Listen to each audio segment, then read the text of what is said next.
And ahead of it, Ralph Rangnick had some really interesting words to say about Mason Greenwood, especially suggesting he needs to earn more game time. Have a listen to this. Mason did so well at the start of the season. I think he scored 3 or 4 goals in the first 3 games. For me, he's a very gifted homegrown player.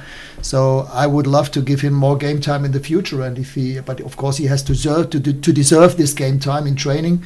And therefore, yeah, it was good to have him on the bench and be able to bring him on the pitch. So he's sort of talking about he needs to deserve it. He needs to do more in training. When you hear what Ralph Rangnick is saying there, Trevor, is that him with a sort of little warning, or is it a little bit of advice for Greenwood?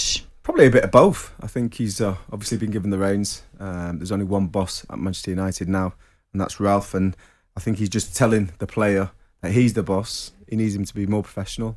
He needs him to do the extra work. Needs him to mature a little bit, but certainly put better performances in the training and showcase what he's got to his teammates and his peers and prove to him that he should be playing week in, week out. Now, maybe, and I've played with many players, some of them, they'll turn up on a Monday, Tuesday, Wednesday, Thursday, Friday, and they'll be brilliant.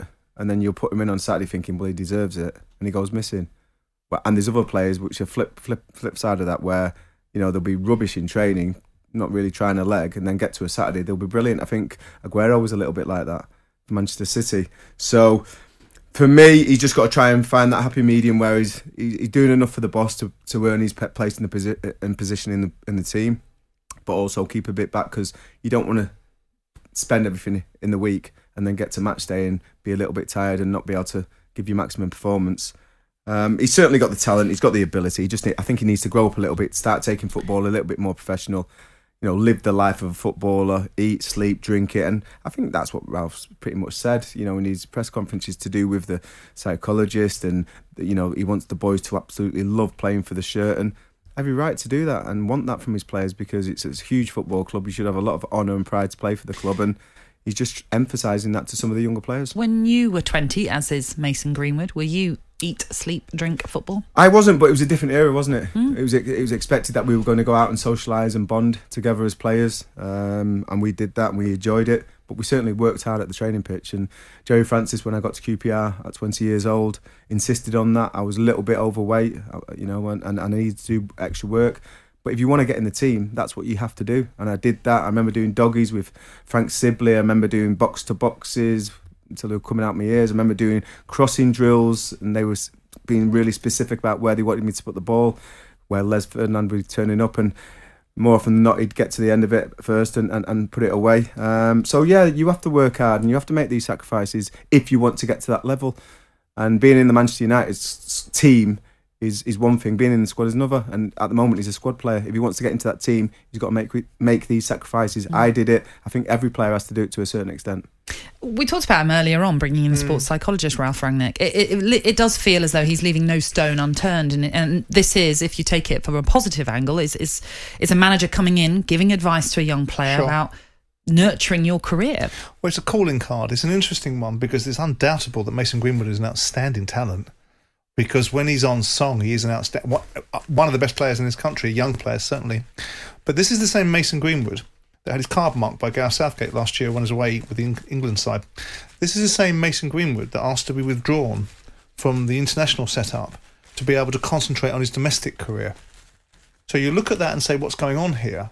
Because I don't know why we're talking about Greenwood in terms of whether a journalist asked the question or whether Ralph Rangnick started the subject matter himself, because obviously then it becomes slightly nuanced. I think he was asked, yeah. So he was asked, but to talk about Greenwood in a certain way, because clearly the player has inordinate amount of talent, so you don't want to see that talent being wasted. And he's a young player, at 20 years of age, he's still a young player, and they're still going to peak and trough.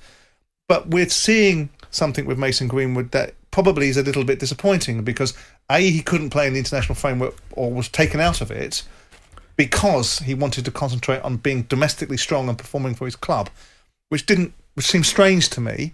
But that was their choice, and that was the position they took, and that's what we're led to believe was their position. Yet domestically, he's not pulled up great trees this season. Been some cameo roles where he's looked very good, but not consistently. And now you've got a new manager talk about him in a way that almost draws you to the conclusion that maybe he's not where he needs to be in terms of focus, which is ironic given the fact that he wanted not to play international football, to be focused on domestic football.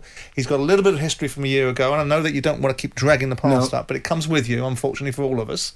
And what you do, to coin a phrase from Gladiator, echoes through eternity. It follows you wherever you go. So you do have to remember these things, and that's why you must be careful how you behave.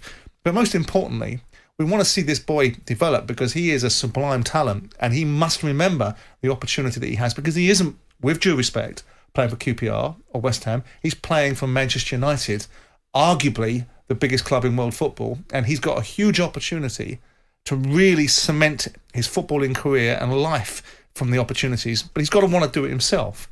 All the sports psychology, all the encouragement, all the calling out will be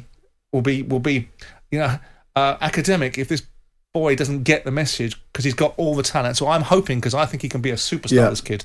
I think he can be an absolute superstar. I agree, and I think the concerning thing for us looking from outside in is there's a little bit of a pattern with Mason starting to gather pace, and obviously he doesn't want that. Simon image. just mentioned that what happened with Phil Foden. Then he pulled out the England squad, and exactly, and all the rest of it. But there's a certain time you've got to say, you know what? Look at yourself in the mirror. Have a look at that reflection. What are you going to do? It's a crossroads, really. Don't waste it. He's either going to take the warning. I would put it as a warning from Rangnick to say, start manning up, start acting like a man, start taking responsibility of your career, and start showcasing what you've got to that Old Trafford crowd. Because if he doesn't, there's a chance that he could start to fade, and before you know it, he'll be out the door. Jim White and Simon Jordan, Monday to Thursday morning, 10 till 1. On AM, on DAB, via the talkSPORT app, and on your smart speaker. talkSPORT.